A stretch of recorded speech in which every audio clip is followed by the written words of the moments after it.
नमस्कार, मैं जनता शिवम गौतम। और जिस तरीके से महाराष्ट्र में पसोठावादी सरकार चल रही है, पवार सोनिया ठाकरे वादी सरकार, उसके आतंक से परेशान है जनता। लेकिन दूसरी तरफ ये पसोठावादी आपस में भी एक दूसरे की टांग खींचने में, एक दूसरे को खत्म करने पर लगे हुए हैं, एक दूसरे के खिलाफ षड्यंत्र करने में लगे हुए हैं।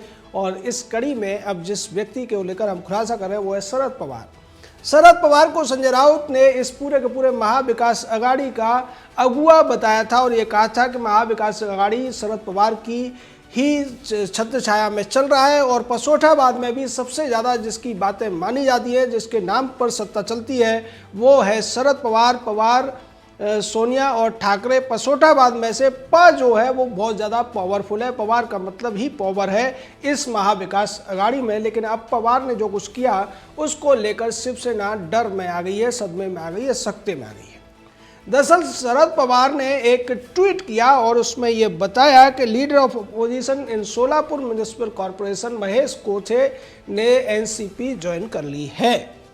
ये खबर देने के बाद में शिवसेना में हड़कंप मच गया और शिवसेना को लगा कि एक तरफ तो महाविकास अघाड़ी में हमारी तीनों की मिलकर सत्ता चल रही है और दूसरी तरफ धीरे धीरे करके एनसीपी के जो नेता हैं शरद पवार हैं, वो महाराष्ट्र में शिवसेना के तमाम जो स्थानीय नेताओं को, पदाधिकारियों को अपनी पार्टी में खींचने में लगे हुए हैं, यानी कि शिवसेना को खत्म करने में लगे हुए हैं। उसके बाद संजय राउत ने फ़ोन किया होगा शरद पवार के पास में और बाद में शरद पवार ने उस ट्वीट को हटा लिया।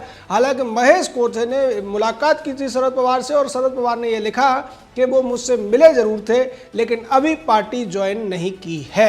यानी कि अब उन्होंने शिवसेना को खुश करने के लिए इस तरीके की बातें कर दी हैं। अब इसका सीधा मतलब है कि शिवसेना, कांग्रेस और एनसीपी अब एक दूसरे को ही खत्म करके खड़ा होने की कोशिश करते हुए नजर आ रहे हैं। उन्हें पता है कि अब आने वाले चुनाव में इन तीनों पार्टियों को भारतीय जनता पार्टी के खिलाफ लड़ना पड़ेगा। अगर ये तीनों पार्टियां गठबंधन में लड़ेंगी तो इनका कुछ ज़्यादा फायदा होने वाला नहीं है, क्योंकि अभी जो इनके पास सीटें हैं उन्हीं से संतुष्ट होना पड़ेगा। और अगर ये अलग अलग लड़ेंगी तब भी इन्हें बहुत फ़ायदा नहीं होगा, क्योंकि जो इन तीनों के बीच में वोट है उसके बंट जाने का फ़ायदा भारतीय जनता पार्टी को मिलेगा।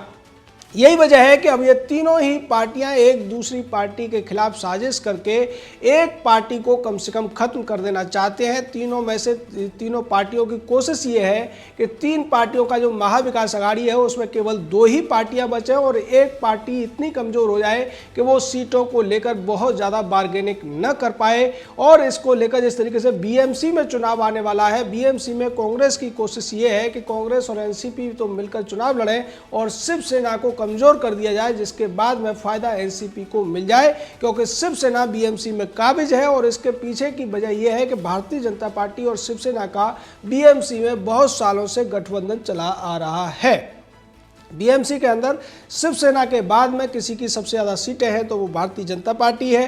कांग्रेस और एनसीपी की उतनी सीटें नहीं हैं। और अगर बीएमसी के चुनाव होते हैं वहाँ पर ये तीनों पार्टियां मिलकर चुनाव लड़ेंगी तो उस स्थिति में भी एनसीपी, कांग्रेस को कोई फ़ायदा होने की स्थिति दिखाई नहीं दे रही है, क्योंकि उन्हें लगता है कि अगर शिवसेना की सीटें आएंगी ज़्यादा तो भी वो शिवसेना कुर्सी ले लेगी मेयर की और सत्ता पर काबिज हो जाएगी बीएमसी की। बीएमसी का जो बजट है वो कुछ राज्यों के बजट से भी ज़्यादा है और इसीलिए बीएमसी को लेकर एनसीपी के शरद पवार इस प्लानिंग में लगे हुए हैं कि बीएमसी के तमाम नेताओं को, स्थानीय मुंबई के जो शिवसेना के नेता हैं उनको एनसीपी में शामिल करा लिया जाए और शिवसेना को कमज़ोर कर दिया जाए। दूसरी तरफ कांग्रेस है, कांग्रेस भी अंदर खाने एनसीपी और शिवसेना को लेकर इसी तरीके की रणनीति, इसी तरीके की साजिश, इसी तरीके का षड्यंत्र करती हुई नजर आ रही है। कांग्रेस की कोशिश ये है कि जो नेता शिवसेना से छिटके या एनसीपी से छिटके वो कांग्रेस में शामिल हो जाएं। हालांकि कांग्रेस इसको खुलकर नहीं कहती है, लेकिन अंदर खाने कांग्रेस को इन दोनों पार्टियों से खतरा है। ये कांग्रेस के नेता, जो स्थानीय नेता हैं, चाहे अशोक चव्हाण हो, पृथ्वीराज चव्हाण हो या दूसरे जो अन्य नेता हैं, वो कई बार कह चुके हैं और बता भी चुके हैं। राहुल गांधी से लेकर सोनिया तक वो ये बात आगे बढ़ा चुके हैं कि हमें सबसे ज़्यादा खतरा एनसीपी से है और उसके बाद अब खतरा शिवसेना से है, क्योंकि शिवसेना भी अब सेकुलर पार्टी होती हुई दिखाई दे रही है। दूसरी तरफ शिवसेना के मुख्यमंत्री उद्धव ठाकरे ने जिस तरीके से जो औरंगाबाद शहर था उसका नाम संभाजी नगर किया है। और ऐसा करते हुए उन्होंने एक टिप्पणी की और ये कहा कि चूंकि औरंगजेब सेकुलर नहीं था, आज के इस परिप्रेक्ष्य में उसका किसी तरीके से वजूद रहना ठीक नहीं है। ये कटाक्ष करके या ये सवाल करके उन्होंने सेकुलर होने का दावा किया है और ये कहने की कोशिश की है कि शिवसेना भी अब सेकुलर हो चुकी है और महाराष्ट्र में सेकुलर राजनीति के वो एक नेता बन चुके हैं।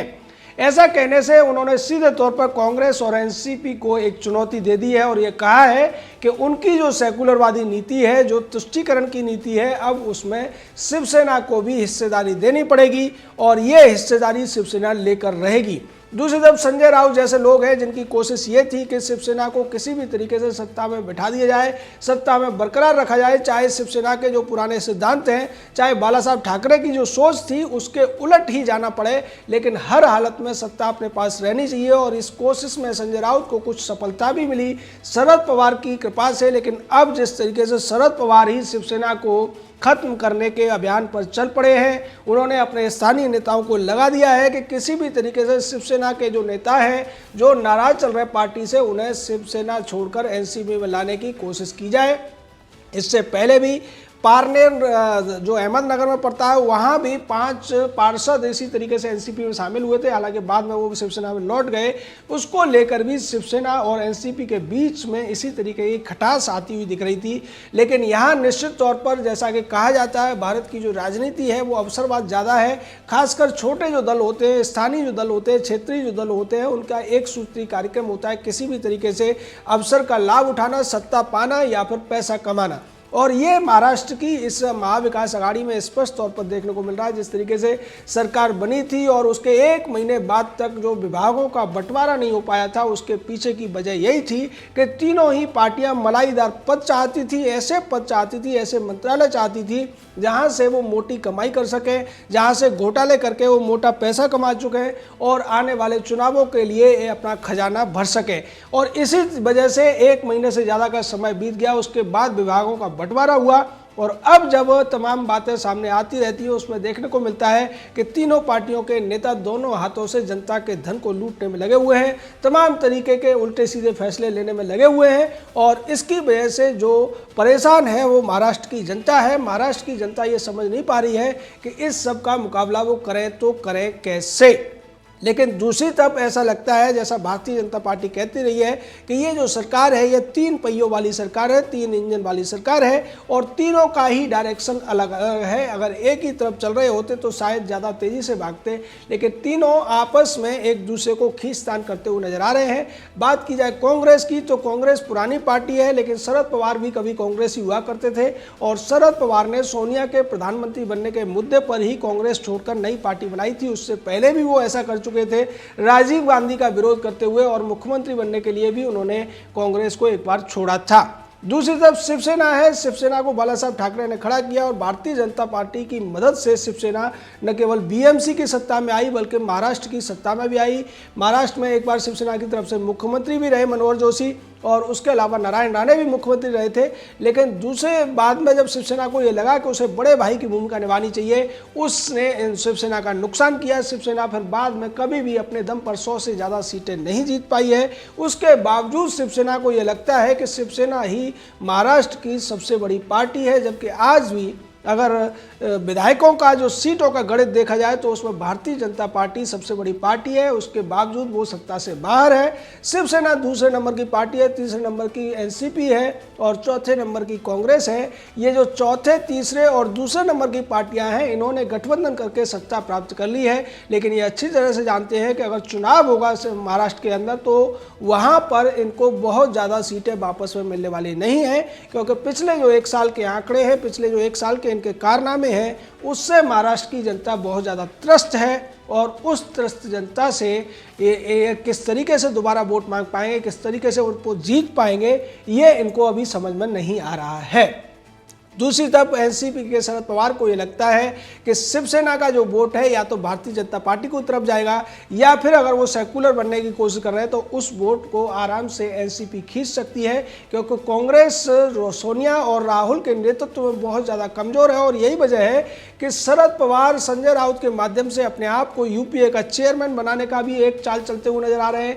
वो तमाम, चाहे ममता बनर्जी हो, तेलंगाना के मुख्यमंत्री चंद्रशेखर राव हो या दूसरे नेताओं से बातचीत करके इस बात का दबाव डालने की कोशिश कर रहे हैं कि उन्हें यूपीए का चेयरमैन बना दिया जाए और उसके बाद अगर लोकसभा चुनावों में जरूरत पड़ेगी तो शरद पवार खुद को प्रधानमंत्री का कैंडिडेट घोषित कराने की कोशिश करेंगे। हालांकि वो बार बार ये कहते हैं कि मेरी कोई इच्छा नहीं है, मैं यूपीए चेयरमैन नहीं बनना चाहता, लेकिन अंदर खाने वही ये सारे खेल करा रहे हैं और उन्हीं की वजह से ये मुद्दा उठ रहा है, जिसको लेकर कांग्रेस पहले ही बयान दे चुकी है और कांग्रेस शिवसेना को भी इस बात पर डांट चुकी है। ये कह चुकी है कि शिवसेना महाविकास आघाड़ी का सदस्य है, यूपीए का सदस्य नहीं है। उसके बावजूद अगर शिवसेना यूपीए में दखलंदाजी करना चाहेगी तो इससे पार्टियों के रिश्ते आपस में खराब होंगे।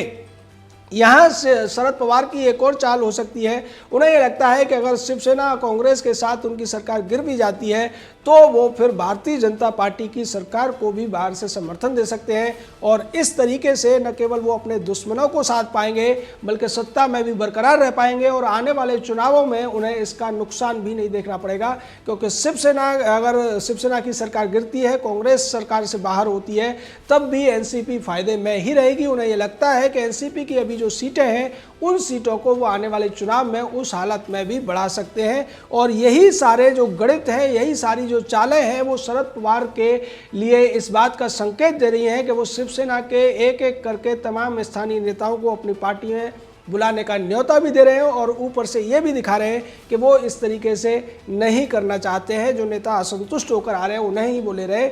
लेकिन यहाँ निश्चित तौर पर अब उद्धव ठाकरे को भी समझ में आ चुका है कि शरद पवार को साधना इतना आसान नहीं है। शरद पवार जो कभी सोनिया तक को चैलेंज कर चुके हैं वो इतनी आसानी से उद्धव ठाकरे के काबू में नहीं आएंगे और 5 साल का जो दावा शिवसेना की तरफ से किया गया है वो दावा पूरा कर पाना कितनी टेढ़ी खीर है ये उद्धव से ज़्यादा बेहतर कोई और नहीं जानता है। जय हिंद, जय भारत।